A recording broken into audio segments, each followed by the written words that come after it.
Chemistry book 2 chapter number 1। Last lecture के अंदर हम लोग कंपाउंड्स को डिस्कस कर रहे थे और कंपाउंड्स के अंदर पीरियोडिसिटी को देख रहे थे हम।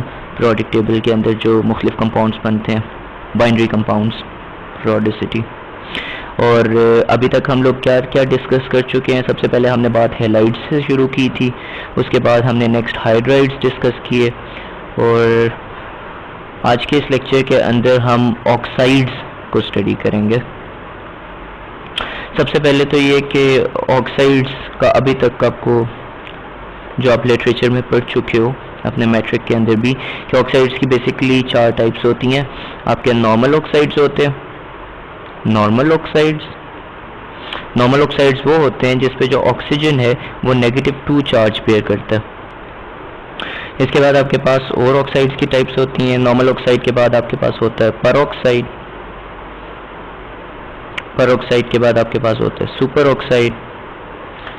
ऑक्साइड, और इसके अलावा आपके पास होता है सब ऑक्साइड।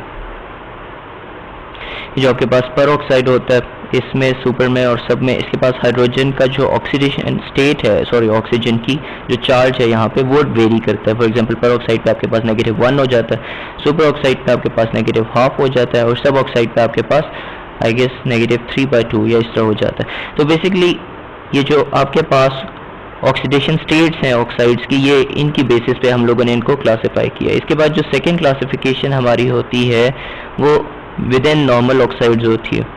आपके जो नॉर्मल ऑक्साइड्स या सिंपल ऑक्साइड्स होते हैं वो फर्दर तीन टाइप्स के होते हैं। आपके होते हैं एसिडिक ऑक्साइड्स, फिर आपके होते हैं बेसिक ऑक्साइड्स, और तीसरी आपकी कैटेगरी वो होते हैं जो एसिडिक और बेसिक दोनों कैरेक्टरिस्टिक्स शो करते हैं, उनको हम कहते हैं एम्फोटेरिक ऑक्साइड्स।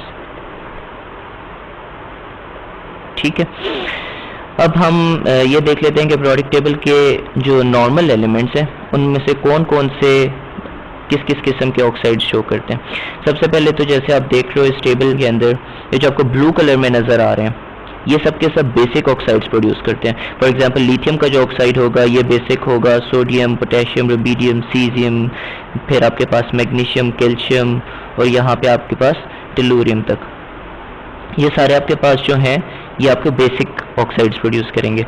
जो पीरियोडिक टेबल का दरमियान का पार्ट है, ये आपका ग्रुप 2A का फर्स्ट एलिमेंट, 3A के आपके मिडिल के एलिमेंट्स, देन 4A के बॉटम के, और 5A के आपके पास जो बॉटम के एलिमेंट्स हैं, ये सारे एम्फोटेरिक ऑक्साइड्स बनाते हैं। और सबसे जो राइट साइड के जो आपका प्योरली नॉन मेटेलिक पार्ट है पीरियोडिक टेबल का, और इसके अलावा कुछ मेटल्स भी इसमें है वैसे, लेकिन ये जो है हिस्सा ये आपके सारे के सारे एसिडिक ऑक्साइड्स प्रोड्यूस करते हैं। तो ये जो आपकी ऑक्साइड्स होते हैं हम इनको बेसिकली रिलेट कर सकते हैं किस चीज़ के साथ, इलेक्ट्रोनेगेटिविटी और इलेक्ट्रोपॉजिटिविटी के साथ। इलेक्ट्रोनेगेटिविटी एंड इलेक्ट्रोपॉजिटिविटी के साथ। ठीक है, आपको इस बात का पता है कि राइट साइड पे जब आप आते हो पीरियोडिक टेबल में, लेफ्ट टू राइट जब आप आते हो तो इलेक्ट्रोनेगेटिविटी जो होती है वो बढ़ती है। ठीक है, और जब आप टॉप टू बॉटम आते हो पीरियोडिक टेबल में, तो जो आपकी इलेक्ट्रोनेगेटिविटी होती है वो कम होती है। ठीक है, और जो आपकी इलेक्ट्रोपॉजिटिविटी होती है उसका ट्रेंड एग्जैक्टली उल्टा होता है। फॉर एग्जांपल इलेक्ट्रोपॉजिटिविटी अगर मैं कहूँ तो वो लेफ्ट टू राइट जो होगी वो रिड्यूस होती है। इसका मतलब है जितना आप लेफ्ट पे होगी इतनी इलेक्ट्रोपॉजिटिविटी आपकी ज़्यादा होगी, और टॉप टू बॉटम आपकी इलेक्ट्रोपॉजिटिविटी जो है वो बढ़ती है। ठीक है, सो आप यूँ कह सकते हो कि पीरियोडिक टेबल में जो टॉप राइट साइड पे जो एलिमेंट है, फॉर एग्जांपल फ्लोरीन की हम बात करें, वो सबसे ज़्यादा इलेक्ट्रोनेगेटिव है। ठीक है, और जो आपका सीजियम है, फ्रांसियम, सीजियम, ये जो ग्रुप 1A में सबसे बॉटम पे आते हैं, ठीक है, फ्रांसियम वगैरह, ये जो आपके हैं ये आपके सबसे ज़्यादा इलेक्ट्रोपॉजिटिव एलिमेंट्स हैं। ठीक है, तो किसी एलिमेंट की जो इलेक्ट्रोपॉजिटिविटी है ये और इलेक्ट्रोनेगेटिविटी उसके शेयर्ड पेयर ऑफ इलेक्ट्रॉन को अट्रैक्ट करने की टेंडेंसी को रिप्रेजेंट कर रही होती है। ठीक है, इस बात का आपको पता है। अब हम देख लेते हैं कि मुख्तलिफ जो ऑक्साइड्स होते हैं वो कौन कौन से होते हैं। फॉर एग्जांपल आप लिथियम की बात करते हो, लिथियम का एटॉमिक नंबर है आपके पास 3, ये आपके पास इस ग्रुप के अंदर आ रहा है। 1A में आपके पास जितने एलिमेंट्स आ रहे हैं सबके चार्ज +1 बेयर करते हैं। लिथियम +1, ऑक्सीजन -2, तो ये Li2O, Na2O, K2O, rubidium oxide, caesium oxide. जो आपके पास ग्रुप 2A है इन पे आपके पास चार्ज +2 होगा, तो BeO, MgO, +2 -2 कैंसिल, +2 -2 कैंसिल, और इस तरह आपके पास जो ये वाला ग्रुप है इसके अंदर आपके पास +3 चार्ज पेयर करता है, ठीक है। तो एल्यूमिनियम +3, ऑक्सीजन -2, 2 यहाँ पे आ गया, 3 यहाँ पे आ गया। आप अगर यहाँ पे ग्रुप 5A में अगर आओ तो यहाँ पे आप देखो कि आपके पास चार्ज 3 और 5 दोनों बेयर होते हैं, ठीक है।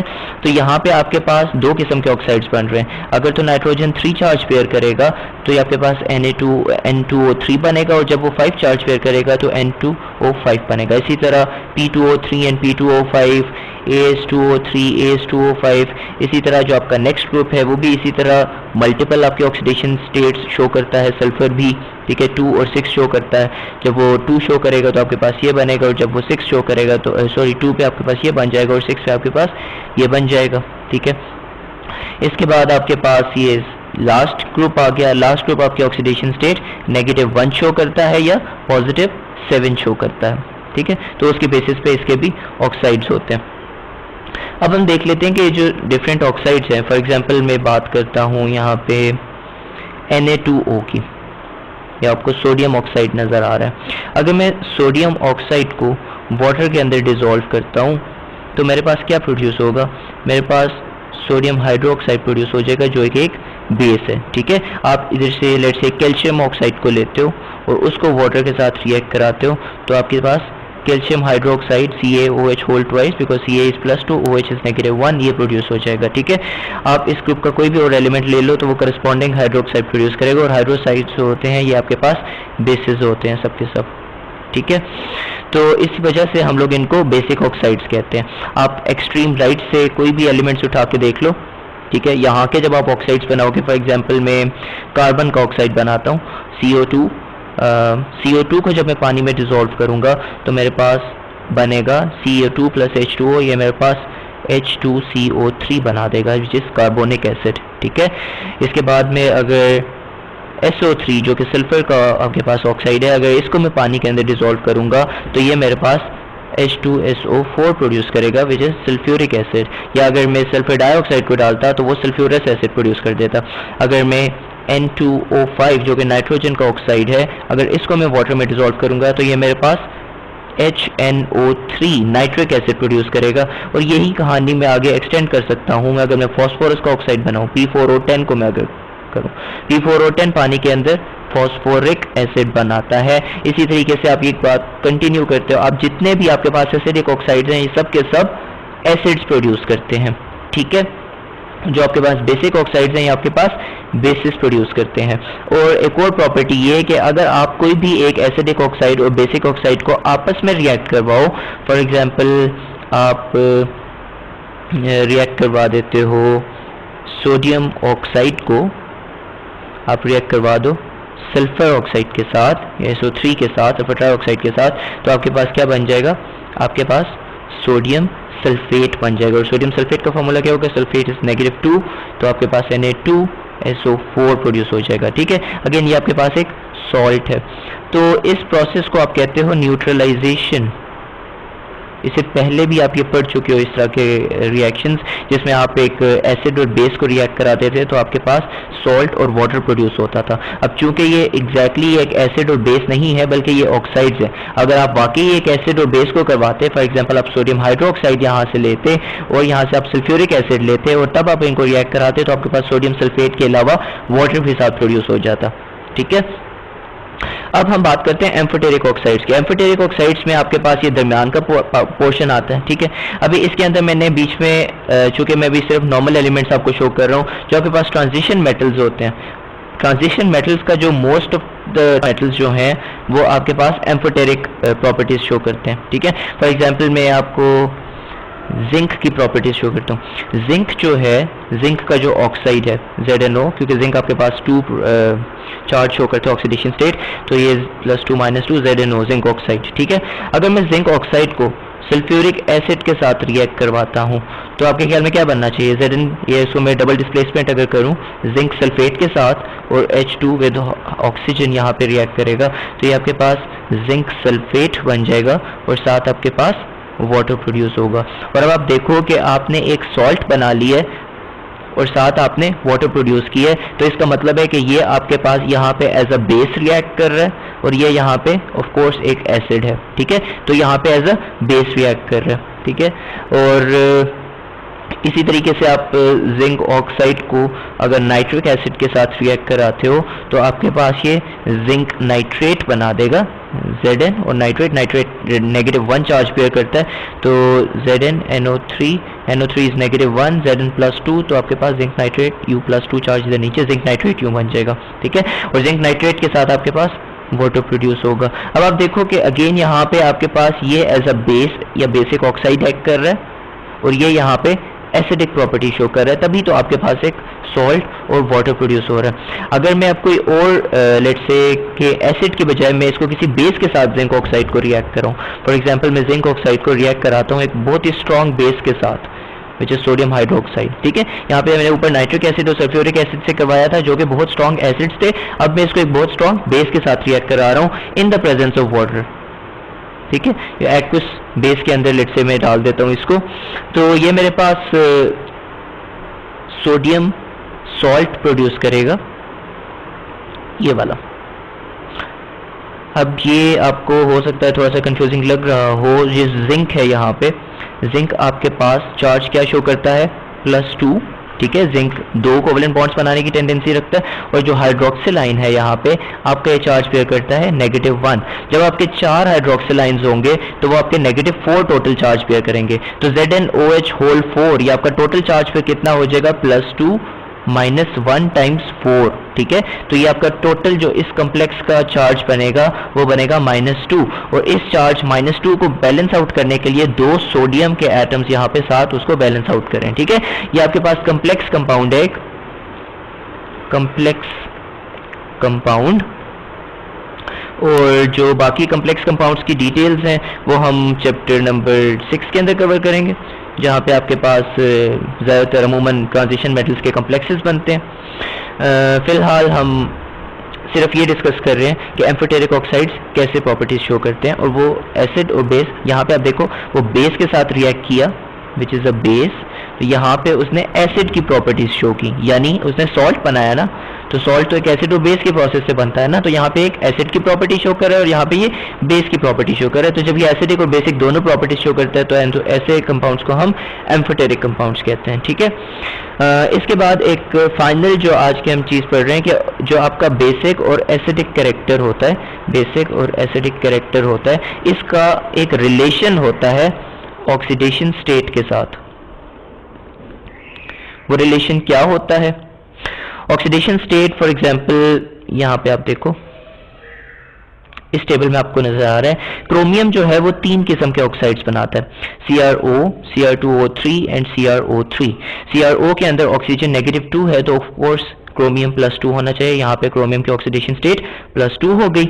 Cr2O3 के अंदर अगर आप देखो Cr2O3 के अंदर, तो बेसिकली ये कुछ यूं है कि Cr+3O-2 है, तब ये Cr2O3 बना हुआ है, ठीक है। तो यहाँ पे अगेन आपके पास Cr का चार्ज +3 है, और अगर आप CrO3 को एनालाइज करो, CrO3 कैसे बन गया? CrO3 के अंदर अगर आप देखो Cr+3O-1, ऑफ कोर्स ऑक्सीजन -1 तो नहीं होता, ऑक्सीजन इज -2, तो दिस इज +6 देन। सो यहाँ पे आपके पास क्रोमियम जो है वो +6 चार्ज शो कर रहा है, ठीक है।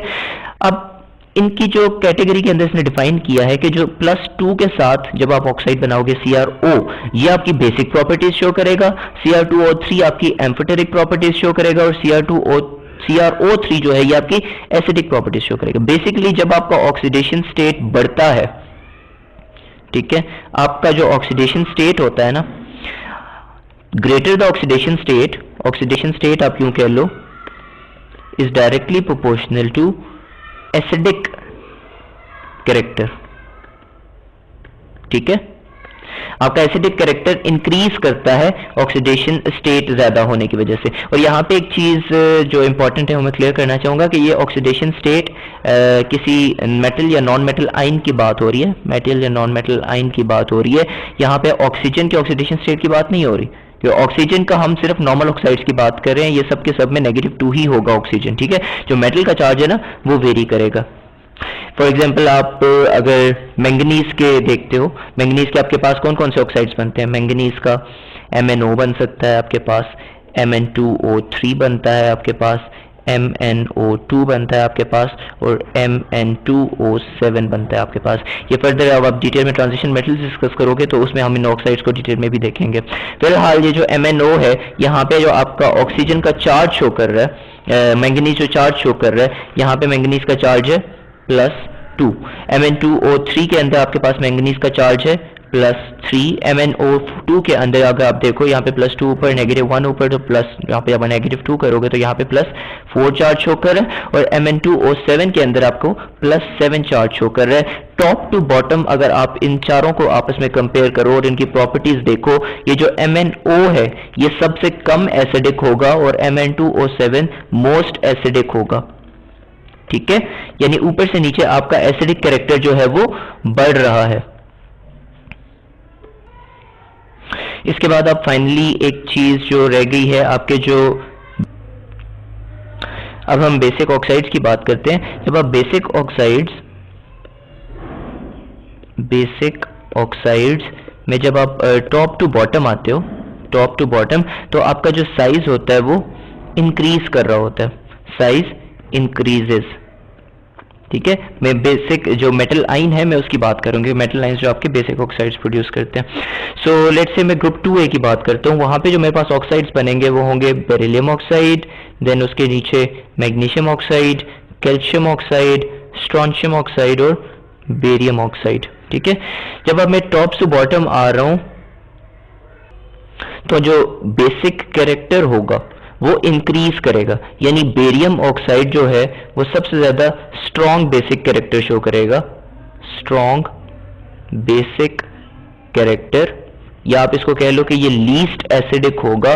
और जो आपका बेरिलियम ऑक्साइड है ये वीकली बेसिक कैरेक्टर शो करेगा, ठीक है। विद इन अ ग्रुप इनका आपस में ये रिलेशन होता है। अगेन इस प्रॉपर्टी को भी आप लिंक कर सकते हो कि जब आप टॉप टू बॉटम आ रहे हो यहाँ पे तो आपका साइज हो रहा है इंक्रीज और आपकी जो इलेक्ट्रोनेगेटिविटी है वो हो रही है डिक्रीज टॉप टू बॉटम। जब आपकी इलेक्ट्रोनेगेटिविटी कम हो रही है तो इसका मतलब है कि जो ऑक्सीडेशन स्टेट बेसिकली क्या होती है, जो आप रिसेंटली ऑक्सीडेशन स्टेट के साथ भी आप एक रिलेशन बना रहे थे। ऑक्सीडेशन स्टेट क्या था? ऑक्सीडेशन स्टेट किसी कंपाउंड एलिमेंट की जितनी ज्यादा होती है वो उतना शेयर्ड पेयर ऑफ इलेक्ट्रॉन को अपनी तरफ ज्यादा खींचता है या कम खींचता है? वो ज्यादा खींचता है, ठीक है। वो उतना ज्यादा अट्रैक्ट करता है, ठीक है, ज्यादा अट्रैक्ट करता है इलेक्ट्रॉन्स को अपनी तरफ जब ऑक्सीडेशन स्टेट ज्यादा होती है, बिकॉज उसके ऊपर ज्यादा पॉजिटिव चार्ज आया हुआ होता है, ठीक है। तो ज्यादा पॉजिटिव चार्ज का मतलब ये हो गया कि वो ज्यादा इलेक्ट्रॉन्स को अपनी तरफ अट्रैक्ट करने की टेंडेंसी रखता है। और जब इलेक्ट्रोनेगेटिविटी आपकी डिक्रीज करती है टॉप टू बॉटम जब आप आते हो तो आपका बेसिकली कम फोर्स के साथ वो अट्रैक्ट करेगा ज्यादा, और यहाँ पे कम फोर्स के साथ इलेक्ट्रॉन्स को अट्रैक्ट करेगा। अब इन दोनों बातों को जरा आप रिलेट करने की कोशिश करो।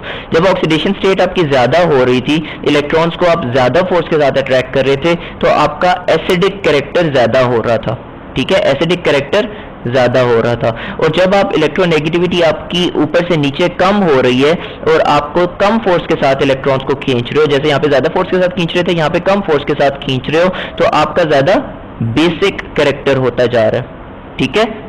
बेसिक कैरेक्टर ऊपर से नीचे बढ़ता जा रहा है। सो बेसिकली ये भी अगेन वही चीज है, आपके जो इलेक्ट्रॉन्स जो होते हैं ना उनको अट्रैक्ट करने की टेंडेंसी जो होती है, या आपके जो, जैसे मैंने इसीलिए स्टार्ट में आपको इलेक्ट्रोनेगेटिविटी और इलेक्ट्रोपॉजिटिविटी का कंसेप्ट बताया था, जितनी आपकी इलेक्ट्रोपॉजिटिविटी ज्यादा होती है उतना आपका बेसिक कैरेक्टर जो होता है वो स्ट्रांग होता है, ठीक है। और जितनी आपकी इलेक्ट्रोनेगेटिविटी, इलेक्ट्रोपॉजिटिविटी आपके बेसिक कैरेक्टर को डिटरमिन करती है, ठीक है।